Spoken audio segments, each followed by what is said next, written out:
Hey, what's going on, guys? Welcome back, Marriage, Money, and Mindset. We are your host. I'm Jared. And I'm Alexis. And welcome back to another episode of Marriage, Money, and Mindset. We come to you every Monday at 5 p.m. dropping content on those three topics, marriage, money, and mindset. If this information is helpful to you guys, please make sure to share it with a friend. Also, thank you to the subscribers that we already have. Our channel is growing. We just hit a year of Marriage, Money, and Mindset, and our goal is just to continue. Oh, yeah. We definitely appreciate y'all, man. All the new subscribers. If this is your first time tuning in, please consider subscribing. So last week, guys, let's get right into it. Last week we did episode 50 on 5 reasons why most homeowners won't be financially free. If you haven't checked that episode out, please go back and check it out. Yeah. Basically what we did was we touched on, reasons why the homeowners don't tend to invest, because usually the home and the expenses associated with it tend to keep them from investing because they have too much going toward their home. Exactly. Too much money being allocated into that expense. So if you're interested in that, go back and check it out. Episode 50, right? So today we're on episode 51 of our channel. Episode 51 is titled, Why Lifestyle Inflation is Financially Detrimental. Why lifestyle inflation is financially detrimental, right? So what is lifestyle inflation, Hershey? Let's start with the definition, because we like to define things on this channel. All right. So lifestyle inflation is the tendency to increase your spending as your income grows, usually toward non-essential items or liabilities, making it harder to save and invest. Okay. And on this channel, we always talk about saving to invest, so we're going to keep referencing that. Exactly. So based on that definition, in layman's terms, what that means, guys, is as your income increases, people that experience lifestyle inflation, their lifestyle increases along with the income. Now, we're going to go into how you can do that strategy, but we're also going to touch on why you don't want to get caught up in that habit of having lifestyle inflation be a hindrance to you, right? Because the point of increasing income is really to increase your investment strategy. At least that's how we look at it, right? Not necessarily just because we can get a bigger home or a bigger car, whatever the case may be.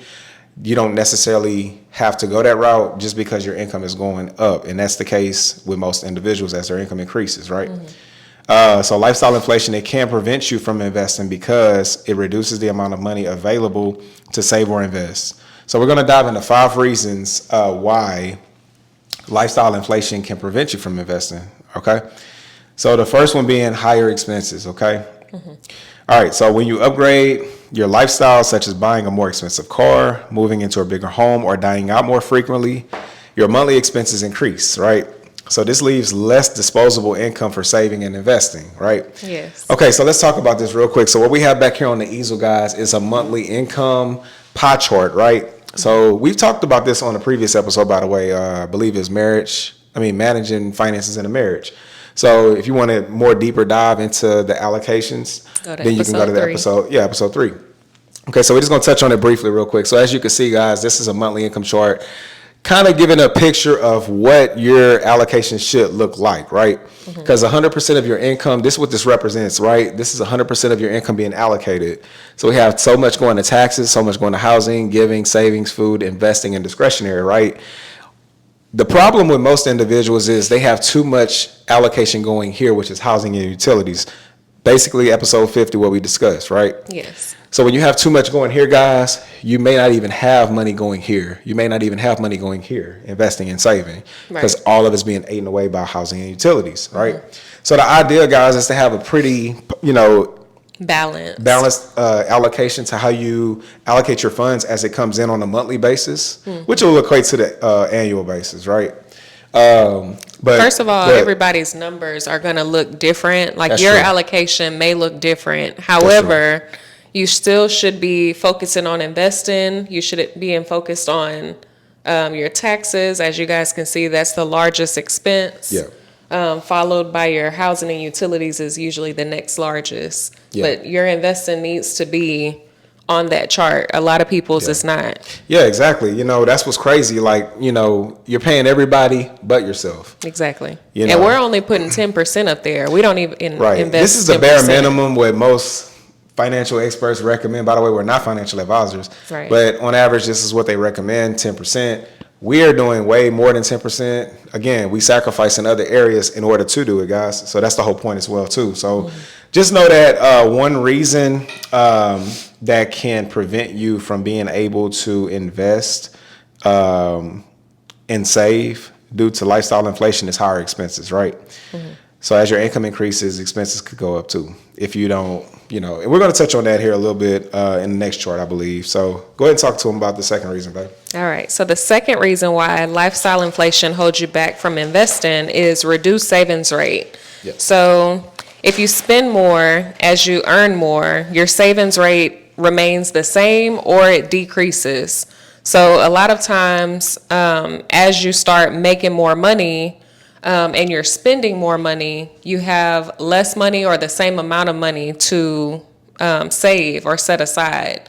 The whole point of this episode and what we're trying to explain is as your income increases, now you have more money to save to invest. That's exactly right. Yeah. Okay, so what we don't want to do is reduce our savings rate as our income increases, guys. Kind of like what I mentioned earlier at the very beginning of this episode. As our income increases, we want to allocate that extra excess to investing, right? Okay, so what we have here, guys, is an example of $100,000 income household income going to $200,000 income as a household, right? So that's 100% increase, right? So what we're going to do is talk about the housing expense. So if you remember that last chart, what we said for housing was 20%, correct? Yes. Right. Housing and utilities is at 20%. So based on a $100,000 salary, $20,000 is your annual expense. $1,666 is your monthly expense that you should be spending on housing and utilities, right? Now, once your income, let's say you go from 100 to 200, which is a 100% increase.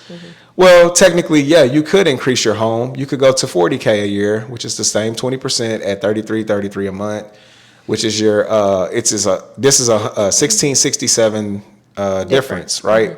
Now, this is actually 10% difference in housing, right? Okay, guys, so check this out. So what we want to explain here is basically based on the housing, assuming that we stayed with the $100,000 salary home instead of going to the $33 a month, that type of home, even though it's still the 20% allocation, what's wrong with this house? If it's in a safe neighborhood, it works for us, and we don't technically have to upgrade just because. Exactly. So if we don't upgrade our lifestyle with our salary, we now can invest this difference of 1,667 because that's the difference from 333 and 1666. And instead of investing 10%, which is what we recommended, now we go to 20 with an increased salary, guys. So that's the whole point, right? That's what we're explaining when we talked about your reduced savings rate. If you were to do this strategy, then you're reducing your savings rate by 10% because you could increase it by 10%, not allocate it into your housing. Make sense? Okay. So that's what we meant by that, guys. So let's talk about the third one. I'll kick this one off.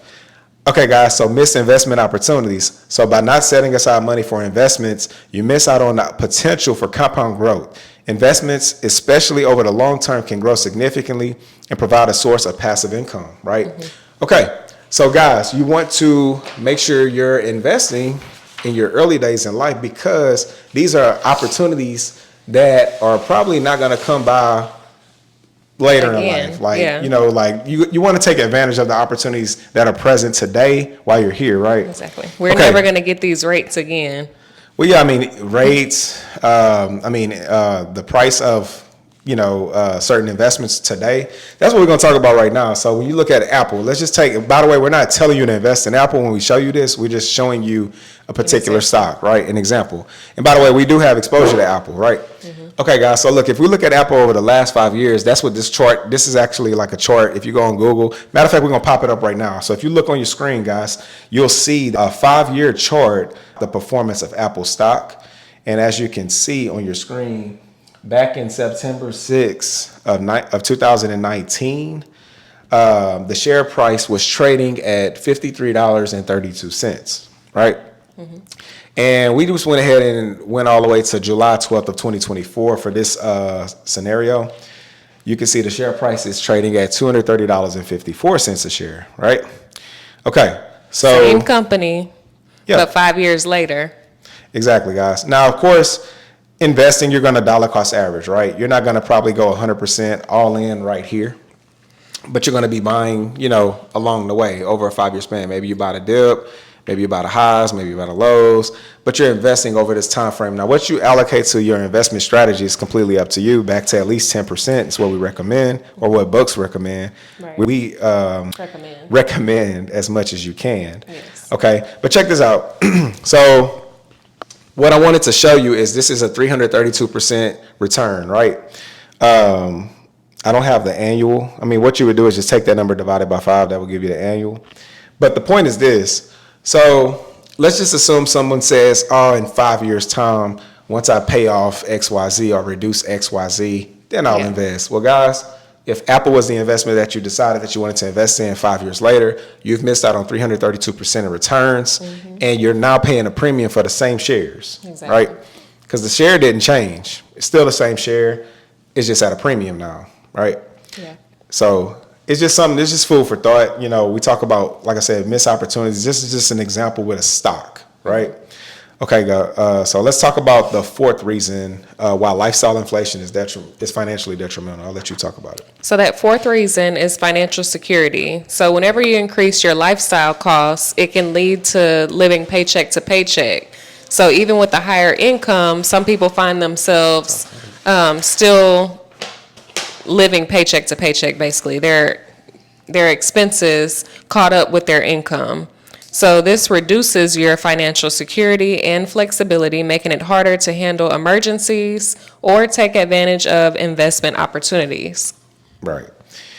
Okay, so yeah, guys, financial security is what we want to focus on later, during and later in life, right? Especially later in life. But let's just talk about what I have right here is another example for y'all. We're talking about someone who makes $1 million a year versus someone who makes $200,000 a year, right? Okay. So let's say the person who makes $1 million a year says, well, I make $1 million a year. I'm just going to invest 1% of my income a year, right? That 1%, guys, here, I'm going to let you write that, is $10K on an annual basis, $10K, right? So that's $10,000 of $1 million salary, right? Yeah. Way, way, way under the threshold what we recommend, right? But you take someone who makes $200,000 a year as a household and they invest 10%, which is the minimum, what most people recommend. They're paying $20,000 a year towards investing, right? So we put up here who's better off, right? Obviously, the person who is investing the 20K versus the 10K. Because here's the thing, guys. Most people may think how much you make is not the end of the story. What you make in comparison to what you keep. Exactly. You see what I'm saying? That's the difference, right? Yeah. So it's not always what you make. Because here's the thing: this person who's making $1 million, what if they're spending $1.1 million a year? Well, they're negative $100,000 every year, right?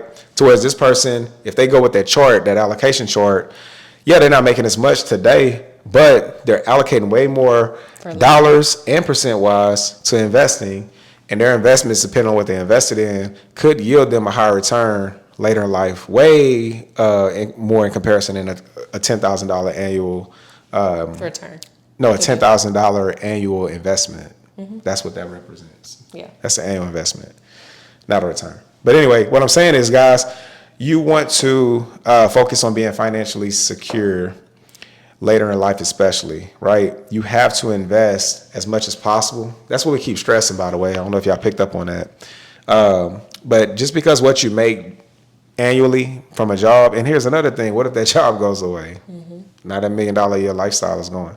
Yeah. Same thing with the $200,000 a year lifestyle as well. We've seen that with COVID. I mean, your jobs are not necessarily obsolete depending on which industry you're in. Right. So the idea is to keep more of your money and make it work for you. Right. So later on in life, I guess the main point is showing it doesn't necessarily matter what you make, it's what you keep, guys. Exactly. That's what this example is representing, right? Okay, so the last number 5 reason of why lifestyle inflation is financially detrimental is debt accumulation, right? So debt accumulation. So sometimes lifestyle inflation can lead to taking on debt to maintain a certain lifestyle. Paying off debt often takes priority over investing, further hindering your ability to build wealth. So what that means is basically like, let's take a person who makes $1 million a year, right? Okay.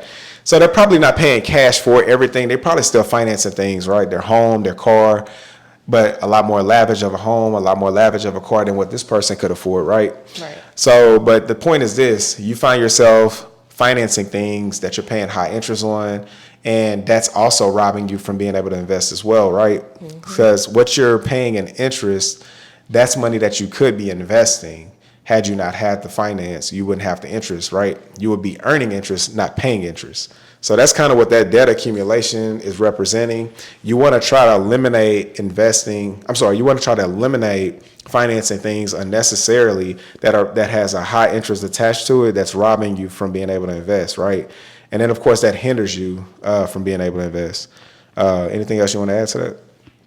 No, I think that broke it down very well. I mean, Yeah. hopefully you guys see that it's very important to invest. Just because your income increases, that doesn't mean that you have to increase your lifestyle. It's all about sacrifice.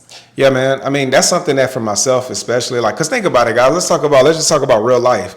Let's take somebody who's in high school right now, right? They probably don't have a real job in high school. They're probably making minimum wage, so let's say they go into they go from high school to college, they're still earning a little bit of minimum wage while they're getting through school. Then you go but even that leap from nothing to minimum wage could be lifestyle inflation. If you don't it could potentially lead to lifestyle inflation. That's kind of like the start of what habits you're going to develop, or potentially, well, you're going to develop habits, but hopefully not poor habits that you got to break. You know what I'm saying? By the way, that's why we're doing this channel. We're trying to give some, Good start habits. you off with good habits, right? Or if you have bad habits, learn how to break them. But the thing is, at some point, everybody's going to experience an increase in their life, in their income. So the idea is, if you're still having to earn income, if you're not receiving enough passive income to where you don't have to earn income anymore, you should be putting that extra earned income to work. Right. Not into leisure, guys. Sacrifice. Trust me, it's going to pay off later. Because you're going to pay either way. You're going to pay today, you're going to pay the price now, you're going to pay the price later. And I would prefer you to pay the price now while you're still young and able and actively able to earn this income, because you may get to a point in life where you're unemployable because of your age, right? Or many other your reasons. physical capabilities. Yeah, exactly. Your physical health, whatever. Investing for us over these years has been like a game. So we set out a certain amount, a certain percentage that we wanted to invest year over year, and that's increased. Yeah. Like we set our goals to a level of a little bit, as high as we can. And we shooting for that as a target. That's another thing real quick, guys. When you setting your goals, try to set them high. Set them higher than what you realistically can do. Not too extremely high, but be, somewhat in the ballpark of realism, but slightly above. Because you'll be surprised, you're going to find a way to try to hit that goal that you wrote out that's a little bit slightly higher than your realistic goal. Because just simply setting it at the realistic goal, well, if you know you can hit that, it's not There's really no it's challenge. It's no challenge. You know what I'm saying? So but like she said, I mean, that's what she's referring to when we talk about a game. We're trying to invest more than what we actually wrote out to do, and then surprisingly, guys, like I just said, we end up hitting those targets sometimes. So that's what I'm saying. So I would set goals that way if I were y'all. First of all, have goals, investment goals. Yeah. That should be a part of your expenses, guys. If it's not, you're doing it wrong, right? So we're going to end this up by saying, by controlling lifestyle inflation and prioritizing investing, you can ensure that a larger portion of your income contributes to your long-term financial goals, right? So let's get these portfolios open. Let's get these Roth IRA portfolios open. If you don't have one, get one today. A couple different ways you can do it. If you're married, consider doing a joint brokerage account. If you're a single individual watching us, get you an individual brokerage account. Pick some solid investments, start investing, do it consistently. If you earn more income later in life, allocate it to your investments and watch it grow. Try to max it out. Like any accounts that have maxes attached to it, try to max it out. I highly encourage you to do that, guys, because especially with a Roth IRA, you're putting money post-tax to grow tax-free. Taxes later in your life, by the time you hit 59 and a half, 9 times out of 10 are going to be a lot higher. So if you're not putting money that can be tax-free to work, I don't know what you're doing. If you're investing money in other buckets that are taxable before you max out your Roth, you're doing it wrong. max that Roth out, then go to those buckets, right? So that would be my advice. Anything else you want to add? To lifestyle inflation in particular? Well, I do want to say something about different ways that your income can increase. Okay. So whether that's a job increase, or like you get a raise at your job, or you get a different position. Right. They were handing out stimulus checks, your side business, whatever it is, all of that income, all that extra income should go toward investing. I agree. Mm-hmm. Yeah, I definitely agree with that. You know, continue to live as you're living today, sacrifice, invest the extra income, put it to work, let your money earn interest. Don't give your money to somebody that's going to have you end up paying interest, or it's going to depreciate. That would be my advice, right? Mm-hmm. So, hey, we appreciate y'all tuning in. Thank y'all for watching us this week. We're going to come back next Monday at 5 p.m. dropping more content on marriage, money, and mindset. So until then, y'all have a good week, and y'all take care. Peace.